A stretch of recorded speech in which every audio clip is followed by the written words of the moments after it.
Now we are going to see the steps of research. So as I said earlier, the research has 7 modules. So first thing is finding the research problem. Let me tell you an example for this. So when you are going to find an ATM crime, we should know how the crime with the documentation happens with the documentation and the data collected from them. So we should analyze what are the similar problems of crimes happen in the previous days. We should check the different types of crimes related or similar to the crime. So we should find a problem, multiple problem with the similar cases. So we have to re-evaluate each problems and we have to find the relationship between each of the problems similar to the crime. Then second thing is the review of literature. We should have a crime report of the problems what happened in the previous days similar to the crime. So once the ATM crimes occur, it is not new. There may be some other problems which already exist. So we have to check out the brief summary and we have to write what is the crime difference. So the existing crime and the proposed crime. So the crime which is happening now will have some similarities or difference from the previous one.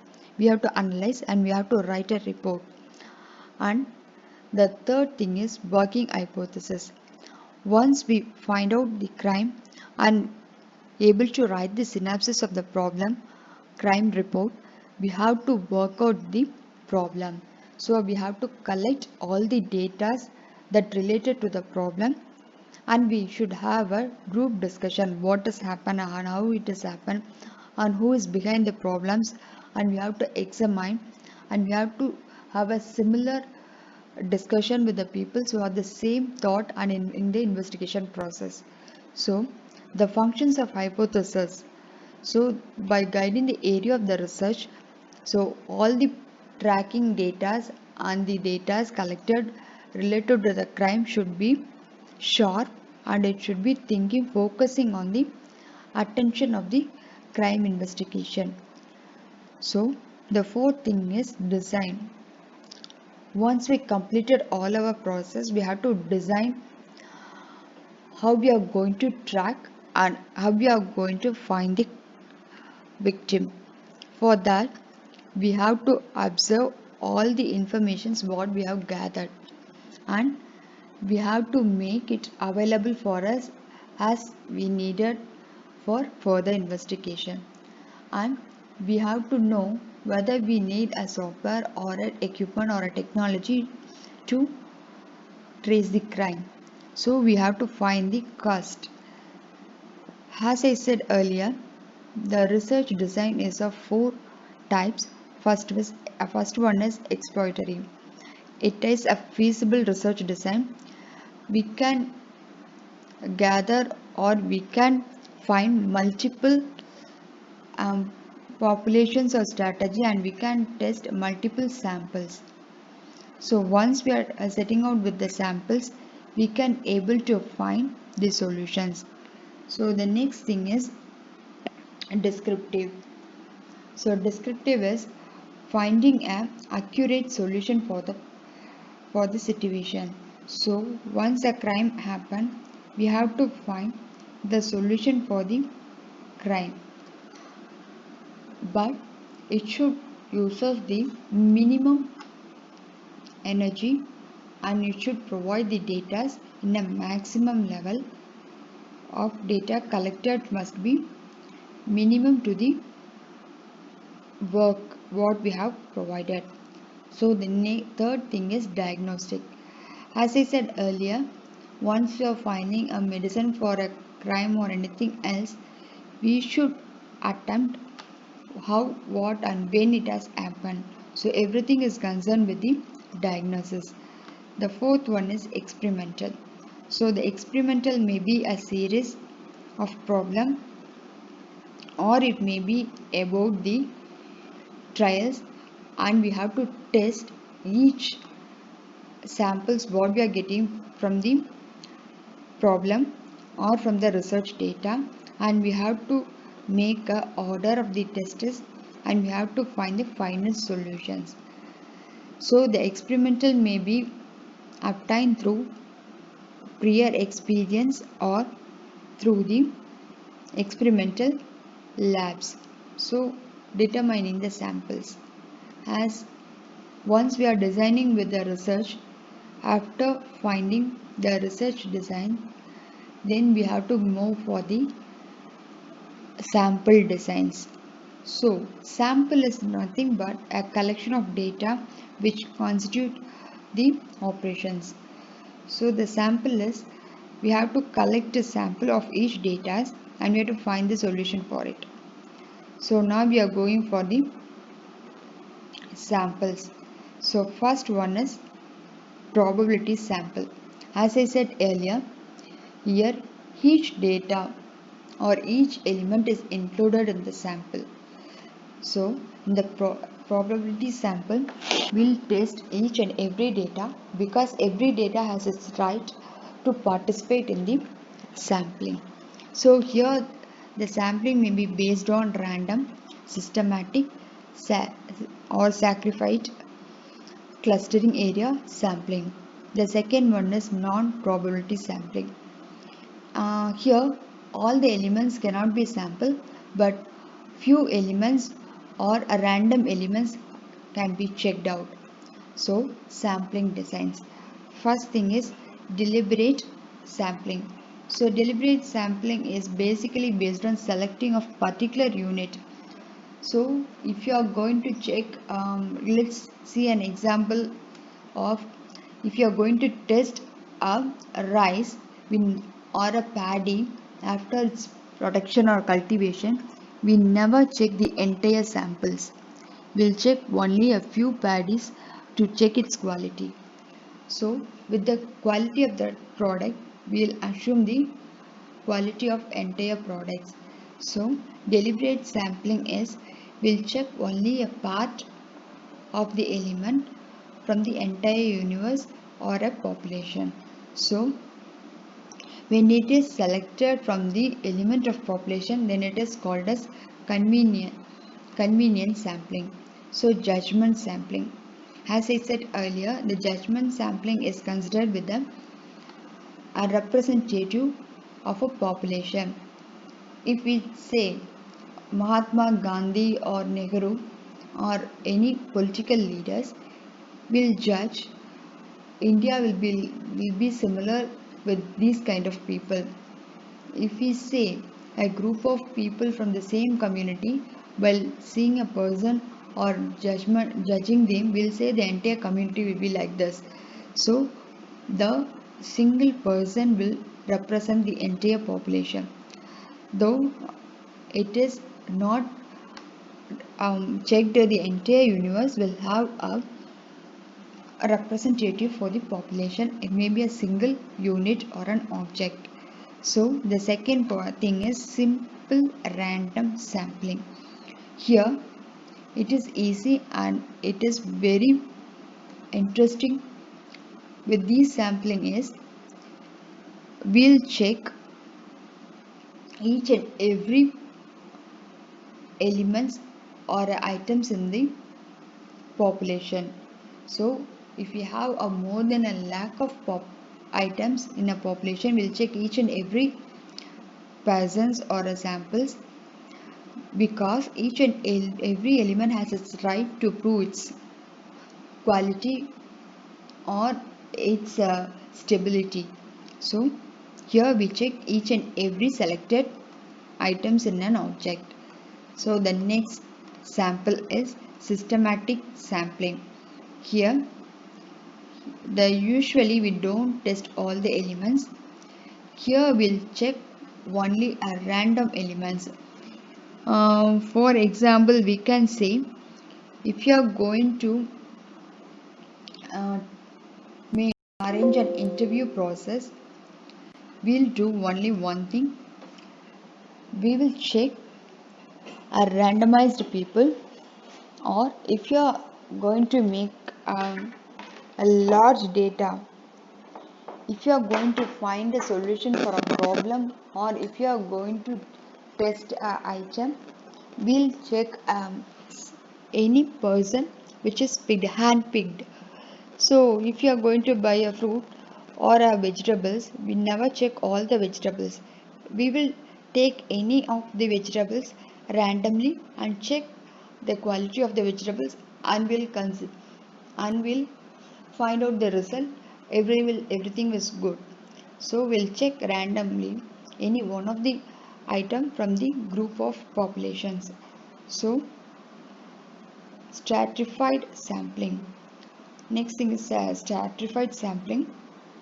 And the stratified sampling, it is we just apply the representative sampling, the representative sample.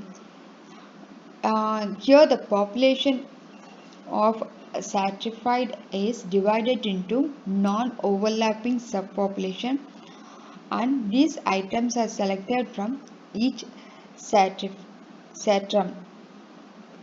If we select the item which is based on the simple random sampling, then the entire procedure first stratified and then simple random sampling is known as a stratified random sampling.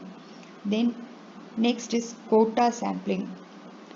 As we consider our NET exam, we have quotas: BC, SC, ST, OBC and general. Here the selections are done based on the quota. So every selection is based on the cutoff marks. So we are getting 50% for BC category and 20% for the MBC or some other categories. So quota sampling is basically based on some criteria or some modules. As I said, the example may be examination selections. So the next thing is cluster sampling. So if you are going to test, or if you are going to have an interview, personal interview, what we will do? We will select from a group of people. So if you are going to select for a interview for computer science or some other department, we'll first have a checklist. So first we'll select who are all qualified with the NET. And the second, who has qualified PhD. And the third thing is whether they are eligible or not. So many criteria has been scheduled and divided, and peoples are selected according to those criteria, and they'll form a group in each criteria. These group of populations are tested, and this is called as cluster sampling. Area sampling. So area sampling is dividing a large group of people into small areas. As I said earlier, we'll have an example of Sensex. So every 4 years once we had a Sensex. They'll check the population of the people. They have a group taluk district wise. So in Tamil Nadu, we are separating into districts. In the districts, we are separating into taluks, and taluks we have an area and sub areas. So area sampling is nothing but we are dividing the geographical places into sub divisions or smaller areas to make it easier. Then multi-stage sampling. So multi-stage sampling, as I said earlier, it's meant for large countries. If it is for a state, it is possible to go with the area sampling. If it is for a country, we have to go with the entire country. We have to check each and every states. Then it moves to these districts. Then we move to taluks, and then finally to the areas. It is a multi-stage sampling. It's not a single thing. As I said earlier, the COVID-19, now what we are doing is a multi-stage sampling. So while we are checking the peoples in Coimbatore is called as area sampling. Now we can consider a multi-state sampling example as, so entire country is affected. We are checking state-wise, we are checking district-wise, and the finalized result what we get is called as multi-state sampling report. So this India government will provide a result which is how many peoples are affected and what is the discharge summary, everything segregated according to the district and state wise, and it is summarized. So our next thing is sequential sampling. So sequential sampling is basically based on surveys. So if you are going to buy a product or we are going to have item, we'll just have a survey. So in the marketing research, we'll have a surveys. Before selling a product, we'll just have whether the product works right. It is a check its quality, quantity, brand, and its worth. Everything has been checked through the surveys. So the sixth one is data collection. So data collection is collecting the data of a product through personal interview, telephonic interview. Before we are going to have an interview session, a personal, or before we're going to have a recruitment, we'll just observe the person. We'll have a telephonic interview. We have a personal interview. Then we'll have a group discussion. We'll schedule for the entire process for selection of a people. So execution of the project. So once we have selected everything, we will execute the data, whether it's working or not, with whether it has a control over the factors, and whether it matches with the survey statistical control reports. So must deal with non-respondents. So the next thing is analysis of data. So analysis of data is after collecting all the data, we have to categorize the data. So if you are going to make a personal interview, we have multiple data. Some people has completed their NET, some people has completed their PhD, some people has completed their MPhil. We have to categorize the data according to their qualifications. After collecting the data, we have to update with the system. So for that purpose, we need a coding. So once we are making into ERP entries, we'll automatically make a coding and we'll automatically add the data to the system. So once it is updated, we'll make an editing whether there is some corrections in the data. After making everything correct, we form a tabulations. So how many MPhils, how many PhDs, and how many NETs, and we provide a statistical reports.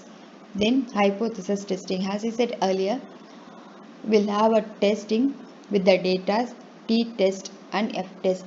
So t-test is basically we have to find whether there is a duplication in the data. So f-testing is nothing but we'll find the statistical formula. So how many percentage and what is the criteria, whether they are cleared with the criteria or not, and whether they are up to the marks. So the seventh one is generalization and interpretation. So what do you mean by generalization? So generalization is easy to build with the form of theories. Here we form new questions. After finding all the implemented areas, we'll have a questions whether our product will work out, whether it reaches the customer needs and requirements. Though it is developed in a right manner with a lot of analysis, we'll have a trigger. So our final area of research steps is a report preparation. So everything is completed only with the documentation. Once we are providing a clear documentation, that will make a proof of our research work. So our introduction contains the short description of our work, what we did, and summary will give you the areas and the technical aspects, what we are did and where we are collected the data and what are the methods we are done. So main report provide the detailed description of the research work and the technical aspects. Our conclusion will provide the end result of our research or the further updation of our research work. So bibliography is the work which is done and by us and how it works and the entire process of our work, and it also gives the